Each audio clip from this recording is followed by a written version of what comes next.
Bwana Yesu asifiwe. Leo ninaingia kwenye maombi kwa makosa tuliyokosea, kwa lawama tuliyolaumiana.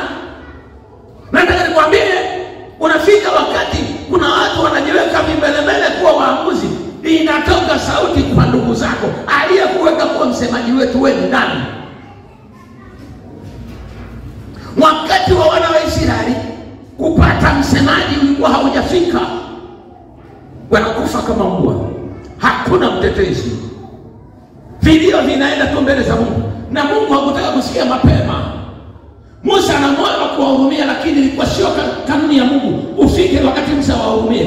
Mungu naye akamwambia Musa, lazima uondoke kwa makosa ya uuaji, sio wakati wa kuwahurumia. Kuna wakati tunaweza tukawahurumia ndugu zetu wanaumia, lakini kumbe makosa ni yetu sisi, ni yetu sisi wachungaji. Tunaweza kuiona Tanzania inapigwa, tunaumana, tunauana, tunavunjana miguu, lakini sisi wachungaji tukaenda kulaumu. Sio kazi yetu, kazi yetu ni toba. Unalaumu wewe mwenye mchungaji anawezekana ni mwizi wa sadaka. Unataka tu sadaka za watu. Umegawa uchungaji kisiasa tu. Hakuna chochote ndani. Hakuna toba yoyote ndani. Kabla ya lawama umeingia mara ngapi kwenye maombi? Ukatubu kwa ajili ya dhambi ya viongozi wako, ukatubu kwa ajili ya makosa ya taifa lako, ukatubu kwa ajili ya ndugu zako. Israeli hawakuwa na toba mpaka Mungu alipoona kwamba watu hawa roho ya baba yao Yakobo ya dhuluma imeondoka.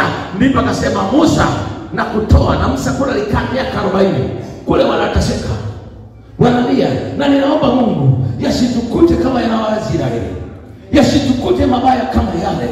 Maana kuna wakati tunaweza kadhani Mungu anachelewa, kumbe anaona. Lakini nataka kwanza sisi turudi kwenye ukweli na kwenye nafasi yetu. Haleluya.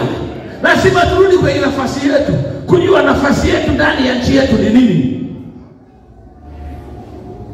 Kuna mtu anaweza akapewa nafasi ya kutubu mbele za Bwana, akatubu mpaka Mungu akasema kwa kuwa fulani ametubu na iponya nchi. Bwana Yesu asifiwe.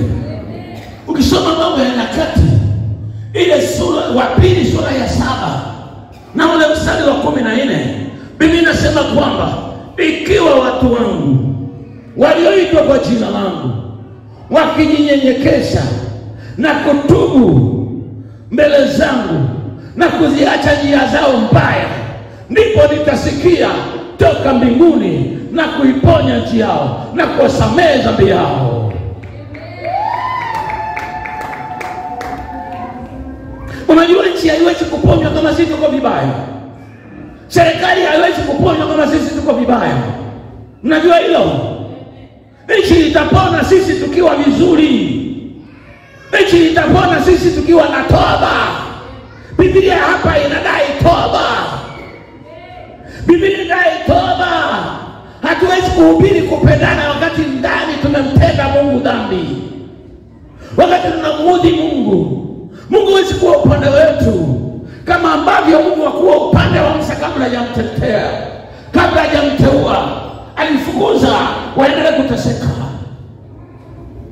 Unaweza ukajifanya msemaji ukakatwa kichwa, na hiyo Mungu halitamsumbua, na siombe iwe hivyo.